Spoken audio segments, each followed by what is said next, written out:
शिव शंकर भगवान की जय।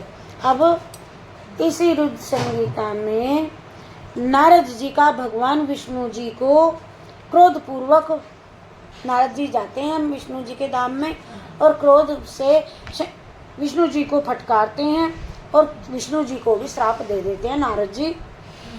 और फिर माया से दूर हो जाने पर, जब माया चली जाती है, हट जाती है, तो पश्चातापूर्वक भगवान के चरणों में गिरना और शुद्धि का उपाय पूछते हैं और तथा भगवान विष्णु का उन्हें समझा बुझा करके शिव का महत्व जानने के लिए ब्रह्मा जी के पास जाने का आदेश और शिव भक्तों के भजन का उपदेश देना।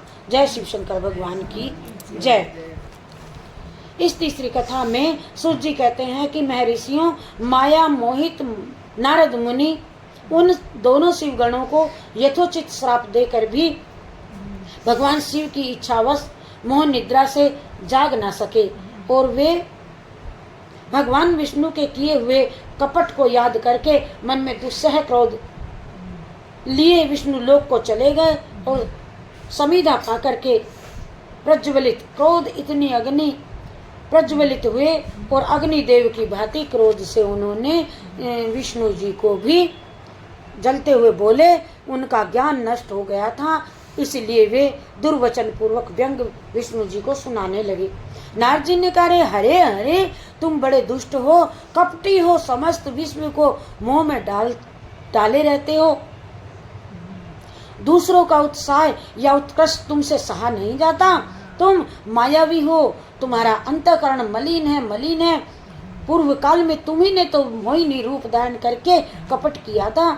असुरों को वारुणी मदिरा पिलाई तुमने, उन्हें अमृत ना पीने दिया तुमने। छल कपट से मैं तुम्हारी सारी बातें जानता हूँ।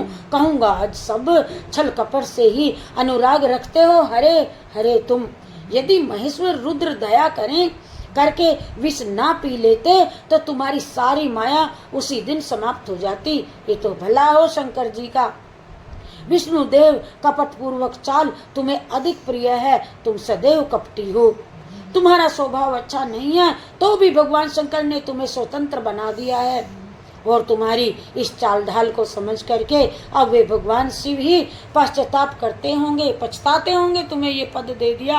और अपनी वाणी रूप वेद की प्रामाणिकता स्थापित करने वाले महादेव जी ने ब्राह्मण को सर्वोपरि बताया। ब्राह्मण मैं ब्राह्मण, ये मैं ही तो ब्राह्मण लेगी।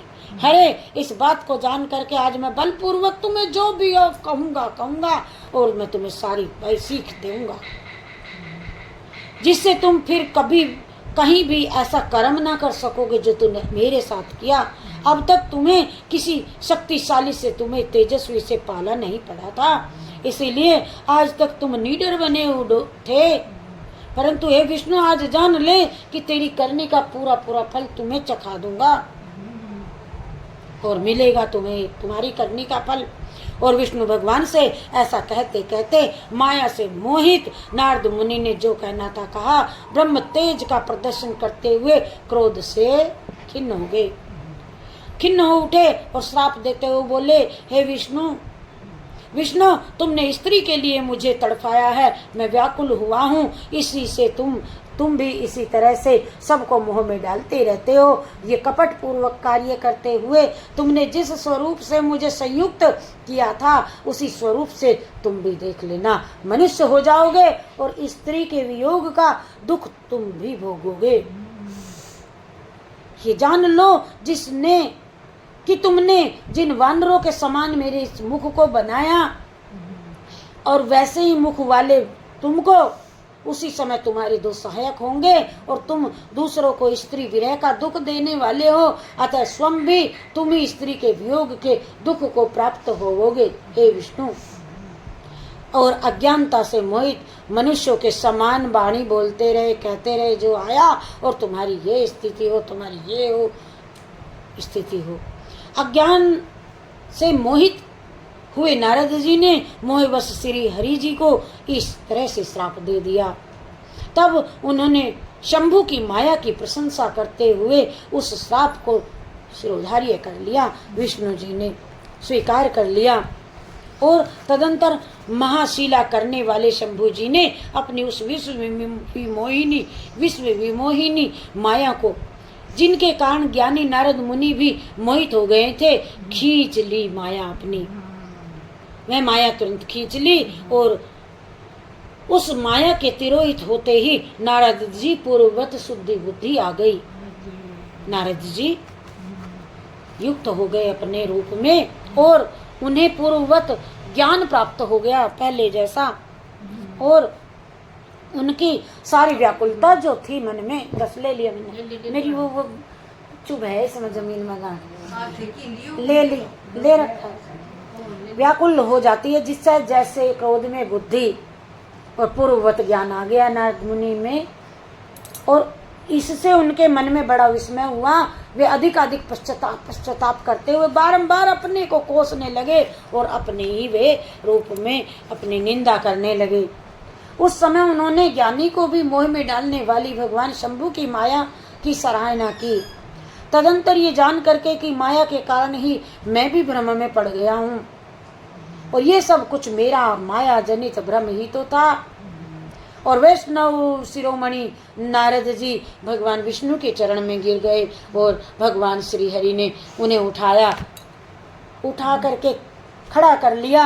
और उस समय अपनी दुर्बुद्धि उनकी नष्ट हो गई। स्पर्श होते ही उनकी जो दुर्बुद्धि थी वे सब नष्ट हो गई। जाने के कारण वे यूं बोले, मैं चला, अब कुछ नहीं करना, कह चुका जो। और बोले, नाथ माया से मोहित होने के कारण मेरी बुद्धि बिगड़ गई थी और इसीलिए मैंने आपके प्रति ये ऐसे दुर्वचन बोल दिए। क्या सुने थे आपने? सुने थे क्या?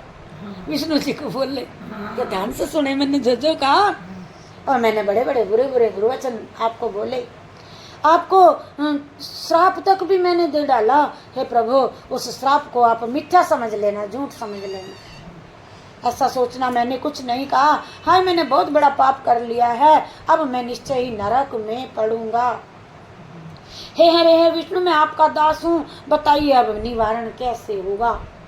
क्या उपाय है इसका? कौन सा मैं जाऊं, कहाँ तप करूं, कौन सा प्रायश्चित करूं कि जिससे मेरे पाप समूह को ये सब नष्ट हो जाए और मुझे नरक में ना गिरना पड़े। नारद मुनि ऐसा कह करके शुद्ध बुद्धि वाले मुनि शिरोमणि नारद जी पुनः भक्ति भाव से भगवान विष्णु जी के चरणों में गिर पड़े। उस समय उन्हें बड़ा पश्चाताप हो रहा था। तब श्री विष्णु जी ने उन्हें उठा करके अपनी मधुर वाणी से उन्हें कहा, बोले विष्णु भगवान जी बोले, तात खेद न करो, तुम मेरे श्रेष्ठ भक्त हो, इसमें संशय नहीं। मैं तुम्हें एक बात बताता हूँ, सुनो ध्यान से, उससे निश्चय ही तुम्हारा परम हित होगा, तुम्हें नरक में नहीं जाना पड़ेगा।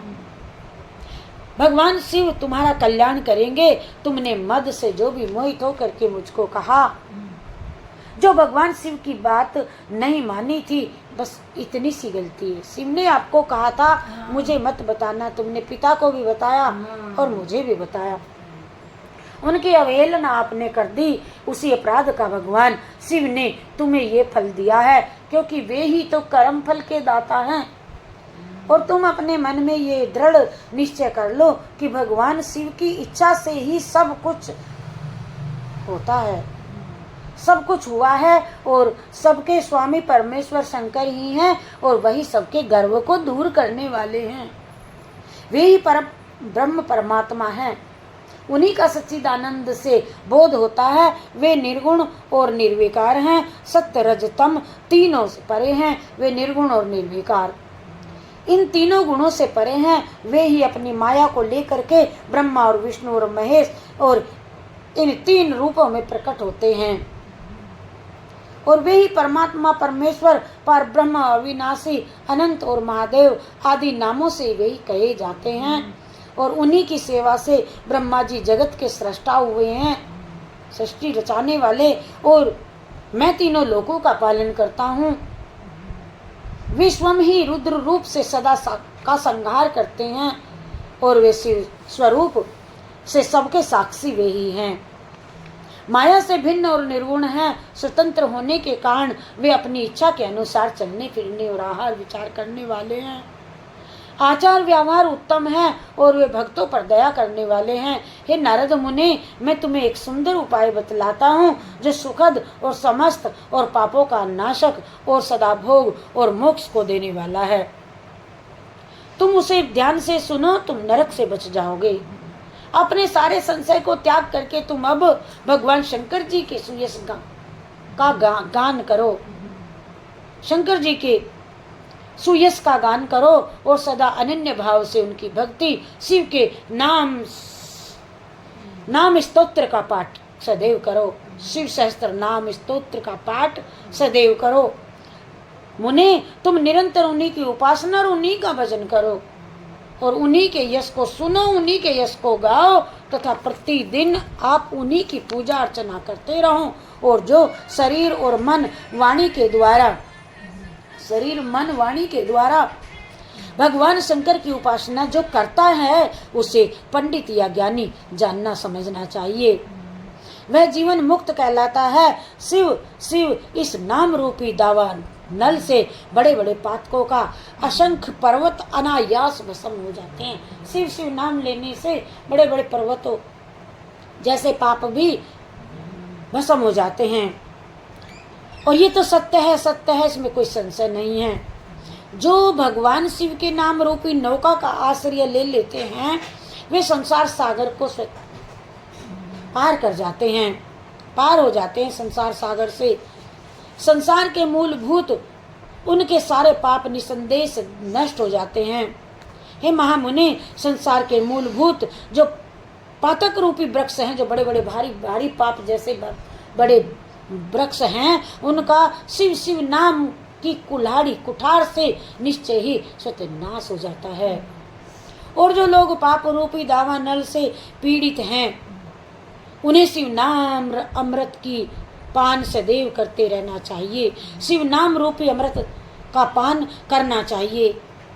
पाप दावाग्नि से दग्ध होने वाले प्राणियों को उस शिव सहस्त्र अमृत का शिव नाम के स्तोत्रों के बिना शांति नहीं मिल सकती। और संपूर्ण वेदों का अवलोकन करके पूर्व वृत्ति विद्वानों ने यही निश्चय किया है कि भगवान शिव की पूजा ही उत्कृष्ट साधन तथा जन्म मरण रूपी संसार बंधन के नाश का यही उपाय है। और आज से यत्न पूर्वक सावधान रहना, अब कहीं मत मुँह में मत आ जाना। अब उसको कह करके भेज दिया नारद जी को विष्णु जी ने।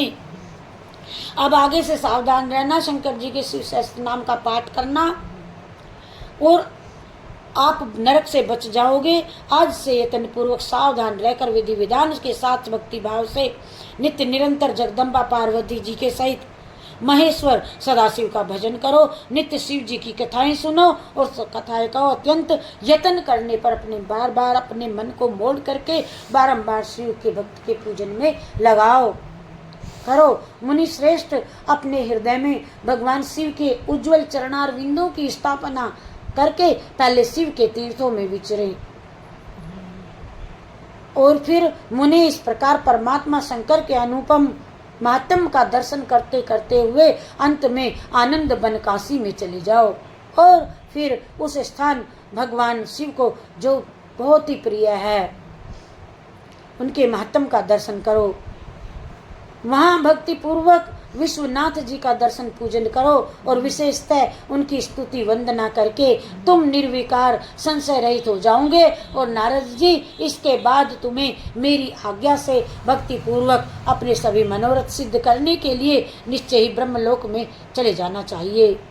और वहाँ अपने पिता ब्रह्मा जी विशेष रूप से जो स्तुति वंदना करके तुम्हें प्रसन्नता पूर्वक वे हृदय से बारंबार शिव महिमा के विषय में प्रसन्न करना चाहिए, पूछना चाहिए। और ब्रह्मा जी शिव भक्तों में श्रेष्ठ हैं, वे तुम्हें बड़ी प्रसन्नता के साथ भगवान शंकर जी के महात्म का और शिव सहस्त्र नाम के स्तोत्रों को सुनाएंगे। और मुने, आज से तुम शिव की आराधना में तत्पर रहने वाले शिव भक्त हो जाओ और विशेषतः रूप से मोक्ष के भागी बनो और भगवान शिव तुम्हारा कल्याण करेंगे। इस प्रकार से प्रसन्नचित्त हुए भगवान विष्णु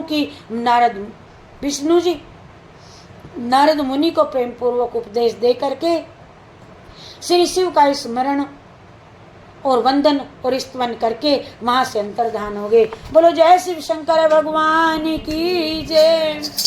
हर हर महादेव शंभो काशी विश्वनाथ गंगे। हर हर महादेव शंभो काशी विश्वनाथ। हर हर महादेव शंभो काशी विश्वनाथ गंगे। वो काशी विश्वनाथ गंगे सदाशिव पार्वती। काशी विश्वनाथ गंगे सदाशिव पार्वती संगे। हर हर महादेव शंभो काशी विश्वनाथ गंगे। हर हर महादेव शंभो काशी विश्वनाथ गंगे। जय शिव शंकर भगवान की जय। दूसरे रुद्र संगीता का एक अध्याय और रह गया।